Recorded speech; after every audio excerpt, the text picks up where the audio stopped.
Welcome back to the Delaware Way. I'm Larry Menti. The Silicon Valley is known as the center of high tech in the world. Delaware is getting noticed as the center of chemtech in the world. And one of the leaders in that is Bryan Tracy, who is the CEO of White Dog Labs. Thank you so much for being here. Your company's fascinating. We'll get into that in a second. Why the name? Where did White Dog Labs come from? That's an excellent question. And first, thank you very much for having me here. So White Dog Labs, we're a company that develops technologies largely off a platform of fancy beer fermentations. And so we make other products other than drinkable tasty beers. We make other things, but it's based off of ethanol fermentation. White Dog's another term for moonshine. So it's a fancy play off of an alternative way to make moonshine. Was the drink called White Dog? Yeah, Is that White where Dog. It came from?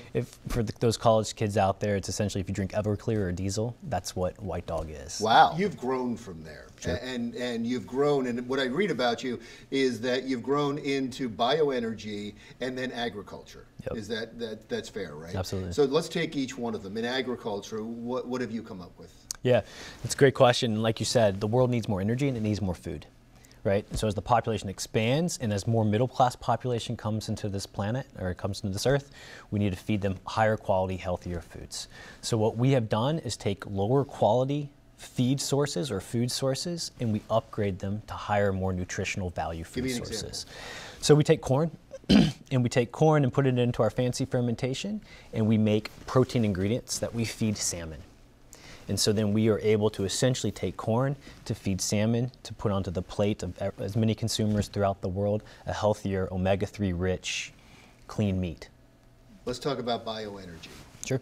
What are you doing when it comes to bioenergy? Similar technology, we're taking low cost, abundant bio inputs, corn, various types of sugars, wastes when you harvest the corn, such as the corn stover, corn stalk, and we're converting that into direct replacements for gasoline. One of the problems, and I assume bioenergy comes under this umbrella, you tell me if it's not, one of the problems when it comes to alternative energies, alternatives to fossil fuel, is that they say it's not ready yet. It's Sure. not going to be ready for years and years and years and years. Is that the case with bioenergy? Yeah, so two things to recognize. The next generation, right, is going to take some time to get there, and that is using the waste input sources to make this. Now today, just for frame of mind, 10% of the gasoline we consume in the United States already is produced from a bio input. It's produced from corn in the Midwest of the United States.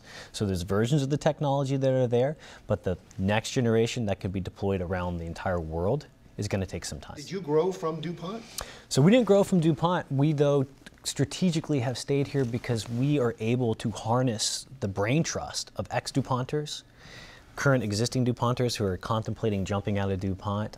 And it's not just DuPont, it's the chemical industry as a whole, but DuPont's a very big component of that.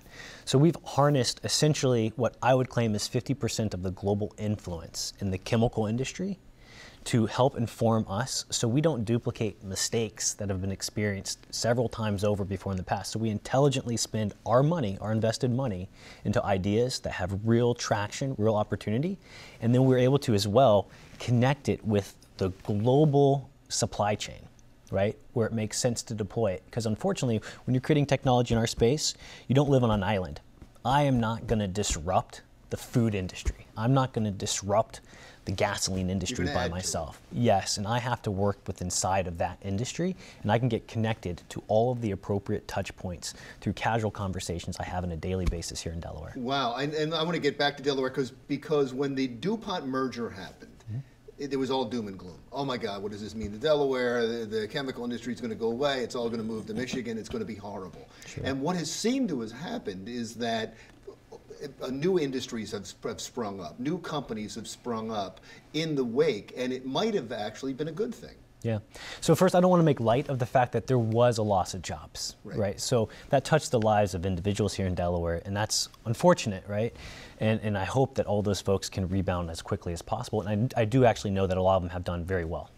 But you're right, and so this is essentially the industry's in a transition phase, where in that case, the big 5 chemical companies we had here in Delaware a decade and a half ago have split up into 16, which has created this huge drive for innovation, this huge opportunity for companies like White Dog, or companies that if postdocs and graduate students are courageous enough to come out of the University of Delaware, start up their own company out of their own thesis research, and serve the innovation needs of chemours, of DuPont, of FMC, of Croda. I can go on and on and on. And they are the future of the success of those big industries. And it's going to lead to what I would say a conversion of Delaware Valley into the Chemtech Valley, the conversion of the chemical industry into the high-tech industry, and tremendous amounts of investment, creating wealthy individuals to create the next billion-dollar company, and then to continue to funnel into that ecosystem to create the Chemtech Valley of the world. Wonderful. It's very exciting. We're Yeah. going to end on that. Thank you so much. I appreciate you being here. Thank you. Bryan Tracy is the CEO of White Dog Labs. The Delaware Way continues right after this.